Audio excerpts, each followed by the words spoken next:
Ketika kamu akan melamar suatu pekerjaan, pasti kamu akan melalui tahap psikotes. Tes psikologi atau psikotes pada dasarnya dilakukan untuk mengetahui kemampuan berpikir, karakter, dan kepribadian seseorang. Psikotes biasanya terdiri dari berbagai jenis soal seperti tes logika, tes verbal, tes numerik, dan tes kepribadian. Tujuan mereka yaitu untuk mengetahui apakah kamu sesuai dengan kriteria yang telah mereka tentukan. Namun sayangnya, banyak orang yang tidak lolos di tahap ini. Oleh karena itu, di video kali ini kita akan membahas alasan atau penyebab kamu bisa saja tidak lolos psikotes. Namun, sebelum itu, agar kamu tidak ketinggalan informasi bermanfaat seperti ini, kamu boleh like dan subscribe terlebih dahulu. Pertama, stres dan kecemasan. Stres dan kecemasan merupakan faktor yang sering mempengaruhi performa seseorang dalam psikotes. Tingkat kecemasan yang tinggi dapat mempengaruhi konsentrasi kamu untuk bisa berpikir jernih. Kecemasan bisa membuat kamu merasa terburu-buru dalam menjawab pertanyaan atau merasa panik jika tidak langsung menemukan jawaban yang benar. Hal ini dapat meningkatkan risiko kesalahan karena kurang teliti dalam membaca soal atau memilih jawaban. Selain itu, kondisi fisik yang tidak prima seperti kurang tidur, sakit, atau kelelahan, serta kondisi mental seperti depresi juga berpengaruh terhadap hasil psikotes kamu. Solusinya, sebisa mungkin untuk tetap tenang dan santai ketika mengerjakan psikotes. Tanamkan mindset bahwa semakin tenang menjawab soal, semakin mudah kamu untuk lolos di tahap psikotes. Kedua, tidak paham dengan apa yang dikerjakan.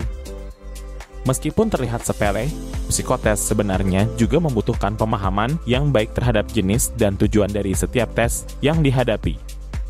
Ketidakpahaman mengenai jenis-jenis soal bisa membuat kamu kesulitan menentukan strategi yang tepat untuk menjawabnya. Misalnya, soal yang membutuhkan analisis logika mungkin memerlukan pendekatan yang berbeda dari soal yang menguji kemampuan verbal. Setiap bagian dari psikotes dirancang untuk mengukur aspek tertentu dari kemampuan atau kepribadian seseorang. Jika kamu tidak memahami tujuan dari setiap bagian tes, kamu mungkin tidak menyadari aspek apa yang dinilai dan bagaimana menunjukkan kemampuan mereka secara efektif.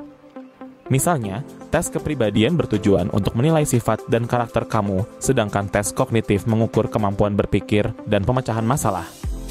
Solusinya, kamu bisa mengikuti pelatihan atau kursus persiapan psikotes yang bisa membantu memperoleh pemahaman yang lebih baik tentang materi dan strategi yang efektif untuk menjawab psikotes. Ketiga, kamu memang tidak sesuai dengan kriteria yang dibutuhkan. Setelah mengerjakan psikotes dengan baik dan benar, bisa saja kamu tetap tidak lolos. Hal ini bisa terjadi dikarenakan kepribadian serta kemampuan kamu memang belum cocok dengan posisi yang kamu lamar. Sebagai contoh, ketika kamu melamar pekerjaan yang membutuhkan akurasi yang tinggi, sementara kamu memiliki kepribadian yang cenderung cepat namun memiliki akurasi yang lebih rendah dari yang diharapkan. Ataupun posisi yang kamu lamar cenderung bersifat monoton, sementara kepribadian kamu adalah tipe yang mudah bosan. Solusinya, baca deskripsi pekerjaan dengan cermat dan pahami keterampilan serta kepribadian yang diinginkan oleh perusahaan. Lakukan penilaian diri untuk mengetahui kekuatan dan kelemahan kamu. Hal tersebut akan membantu kamu melamar pekerjaan yang sesuai dengan kemampuan kamu. Selain itu, sebaiknya jangan terpaku pada satu jenis pekerjaan atau industri. Melamar pekerjaan di berbagai bidang yang sesuai dengan keahlian dan kepribadian kamu bisa meningkatkan peluang untuk mendapatkan pekerjaan yang cocok. Keempat, tidak mencari tahu penyebab gagal psikotes. Seperti yang dijelaskan sebelumnya, bisa jadi kamu sudah mengerjakan psikotes dengan baik namun tetap saja tidak lolos. Jika kamu tidak mengetahui apa penyebab kamu tidak lolos, maka bisa jadi tes selanjutnya pun kamu tetap akan gagal. Oleh karena itu, sebaiknya kamu mencari tahu apa saja penyebab kamu tidak lolos di tahap ini. Kamu bisa meminta HRD menjelaskan secara singkat alasan kenapa kamu tidak diterima oleh mereka.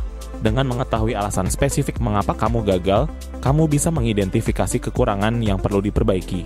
Misalnya, jika hasil psikotes menunjukkan bahwa kemampuan numerik kamu kurang memadai untuk posisi yang dilamar, kamu bisa fokus untuk meningkatkan keterampilan ini.